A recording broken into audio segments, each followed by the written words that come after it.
আসসালামু আলাইকুম প্রিয় শিক্ষার্থী বন্ধুরা, তোমরা সবাই বোর্ডের দিকে লক্ষ্য করো। তো ঘুরে কি সমস্যা আছে, এই সমস্যাটি সমাধান করে আমরা করব।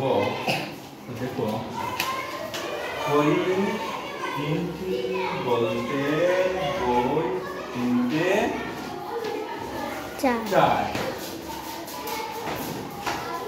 প্রতিটি বইয়ের মূল্য 30 টাকা। বই কিনতে তার কত টাকা লাগবে সেটি আমরা বের করব। ওকে, আমরা লিখতে পারি প্রতিটি বইয়ের মূল্য মানে কি, প্রতিটি বইয়ের মূল্য মানে কি, একটি বইয়ের মূল্য লিখতে পারি একটি বইয়ের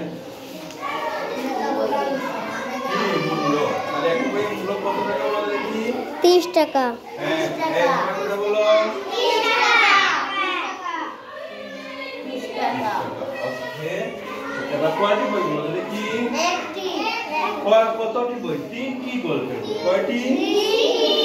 সুতরাং তিনটি বইয়ের মূল্য তাহলে কি হবে, কম হবে না বেশি হবে? বেশি হবে। তাহলে বেশি হলে গুণ হয়। ওকে, 30 গুণ কত?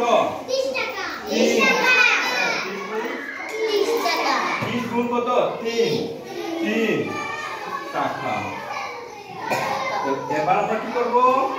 গুণ করব। ঠিক আছে, এবার দেখো তো ভালো করে তোমরা, এই 3 এর সাথে 0 গুণ করলে কত হয়? 3 0 1 3 এর সাথে এই 3 দিয়ে এই 0 কে গুণ করলে কত হবে? 3 0 কত? 3 এই দেখো ভাই, 3 দিয়ে এই 0 কে গুণ করলে কত হয়? 0 গুণ করছো না? তাইলে যদি পরে দেখো তাহলে পড়া কেন? 3 এর সাথে 0 গুণ করলে কত হবে বলো দেখি? 3 হয় না? গুণ করলে 30 হয় না? না না, 3 এর সাথে 0 গুণ করলে কত হয়? 3 0 কত? 3 বলছো না? কে বলতে পারবা 3 এর সাথে 0 গুণ করলে কত হয়? 30 হয়। কে বলতে পারবা? একজনে বলতে পারবা। সবাই কথা বলার প্রয়োজন নাই, একজনে বলো। 3 এর সাথে এই 0, এই 0টা একক 0, তাহলে 3 এর সাথে এই 0টা গুণ করলে 13 হয়। 10 হয়। কে বলতে পারবা 3 এর সাথে এই 0টি গুণ করলে কত হয়?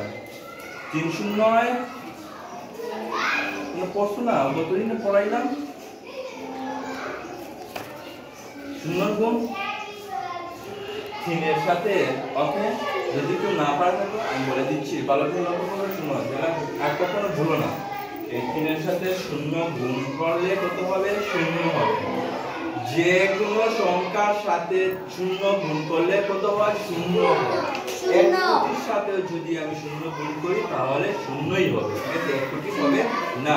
ঠিক আছে, এই 3 এর সাথে 0 গুণ করলে কত হবে? 0 হবে। মনে থাকে যেন 0। ওকে, এবার এই 3 দিয়ে এবার এই 3 কে গুণ করব। 3 দিয়ে 3 এর সাথে গুণ করলে কত হয়? 3 3 9। ওকে, 9 বসিয়ে দিলাম। তাহলে কত হলো? 90 টাকা। হ্যাঁ, তাহলে তো হবে 90 টাকা। এত সহজ অঙ্ক তো হবে 90 টাকা। ঠিক আছে, সবাই বুঝতে পারছো? সবাই বুঝতে পারছো? ওকে, তাহলে যদি বুঝে থাকো তাহলে তোমাদেরকে অনেক অনেক